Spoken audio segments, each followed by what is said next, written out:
Mungkin pernyataan yang paling menyeluruh mengenai hubungan antara iman dan kebenaran ditemukan dalam Habakuk pasal yang kedua, ayat 4.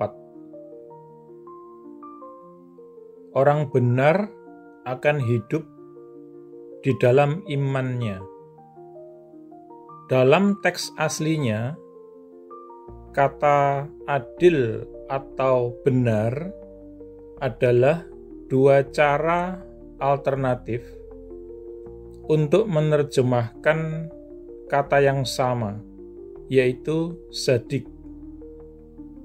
Ini berlaku sama untuk bahasa Ibrani di Perjanjian Lama dan bahasa Yunani di Perjanjian Baru. Dalam kedua bahasa tersebut, hanya ada satu akar kata yang sebagai kata sifat dapat diterjemahkan sebagai adil atau benar, dan sebagai kata benda dapat diterjemahkan baik sebagai keadilan atau kebenaran. Terjemahan manapun yang digunakan, tidak ada perbedaan apapun dalam arti aslinya. Jadi, dalam menerjemahkan Habakuk 2 ayat yang keempat, kita dapat mengatakan orang benar akan hidup di dalam imannya, atau orang adil akan hidup di dalam imannya. Pernyataan Habakuk ini dikutip 3 kali dalam Perjanjian Baru. Dalam Roma pasal 1 ayat ke-17,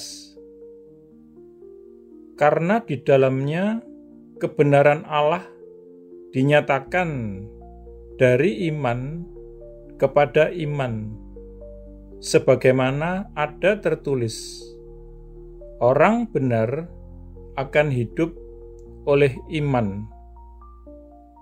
Dalam Galatia 3 ayat yang ke-11, tetapi bahwa tidak seorang pun dibenarkan oleh Torah di hadapan Allah adalah bukti, karena orang benar akan hidup oleh iman. Dan dalam Ibrani pasal 10 ayat 38,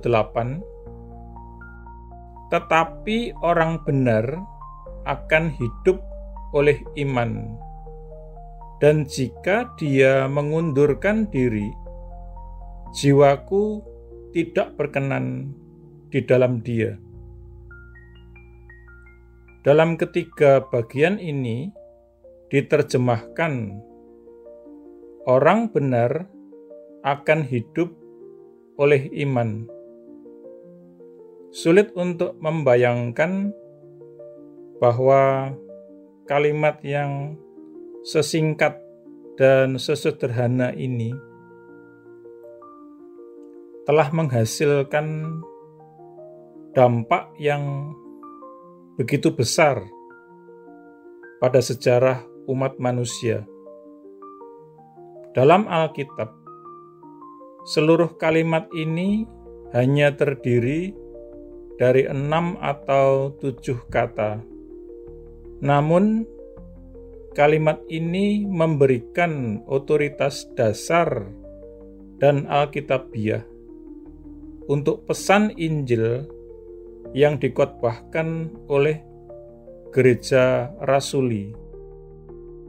Pewartaan pesan sederhana ini oleh suatu minoritas yang sangat kecil dan dipandang hina mengubah arah sejarah dunia.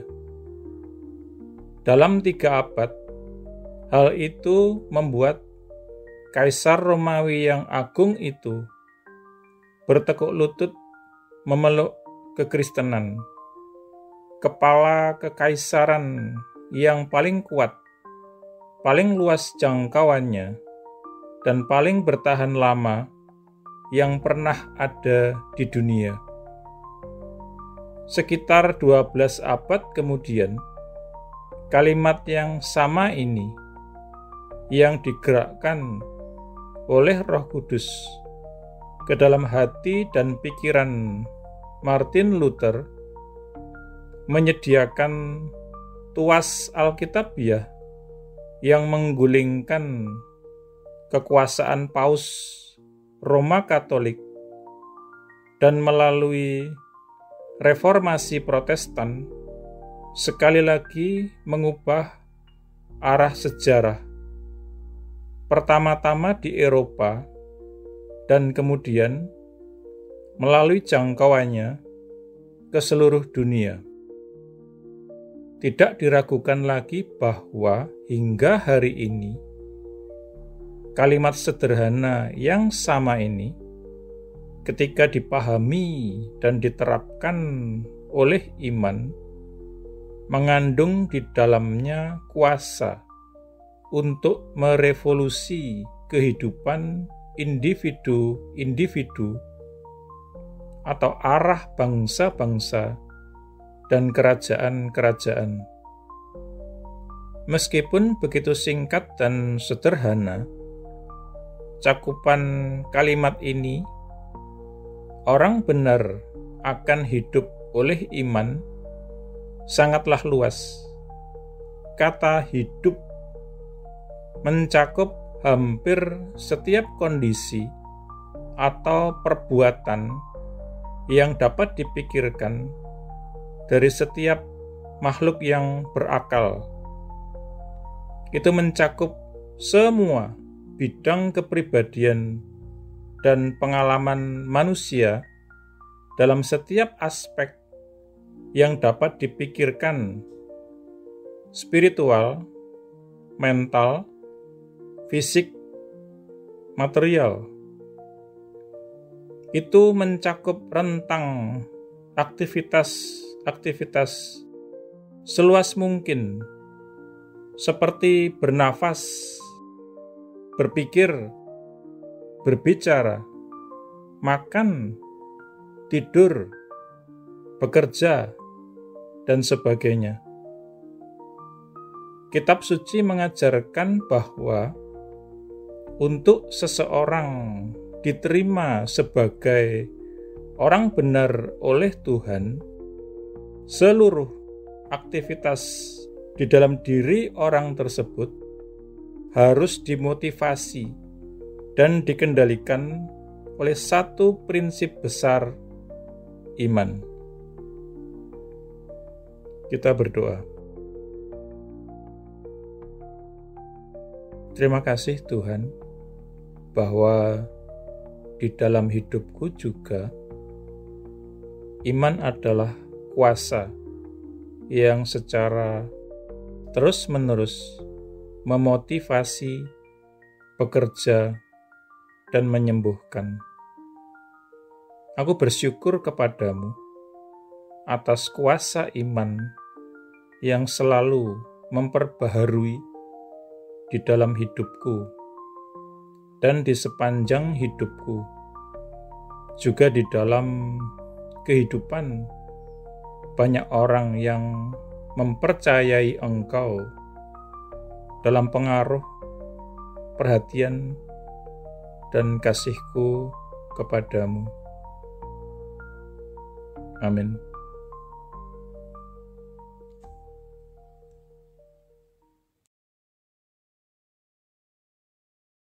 Jika Anda belum menjadi murid Yesus atau belum menerima Yesus sebagai Tuhan dan Juru Selamat pribadi Anda, ikuti doa berikut ini. Tuhan Yesus Kristus, aku percaya bahwa Engkau adalah Anak Allah dan jalan satu-satunya menuju kepada Bapa, dan bahwa Engkau telah mati di kayu salib untuk dosa-dosa yang aku perbuat. Dikuburkan, namun kemudian Engkau bangkit kembali dari antara orang mati, supaya aku dapat diampuni dan menerima hidup yang kekal. Aku menanggalkan segala kebanggaan dan pembenaran diri sendiri agamawi, dan segala macam gengsi yang tidak berasal daripadamu. Aku tidak punya klaim apapun atas belas kasihan-Mu, kecuali bahwa Engkau telah mati menggantikan aku. Sekarang aku tidak akan memberontak dan berdosa lagi kepadamu, ya Tuhan. Dan aku menyerahkan diriku kepadamu, karena sesungguhnya Engkau adalah Tuhanku. Aku mengakui segala dosa-dosaku di hadapan-Mu, dan aku tidak menyembunyikan apapun. Secara khusus aku mengakui, sebutkan dosa-dosa yang pernah Anda perbuat, yang Roh Kudus ingatkan. Aku bertobat dari segala dosa-dosaku, ya Tuhan.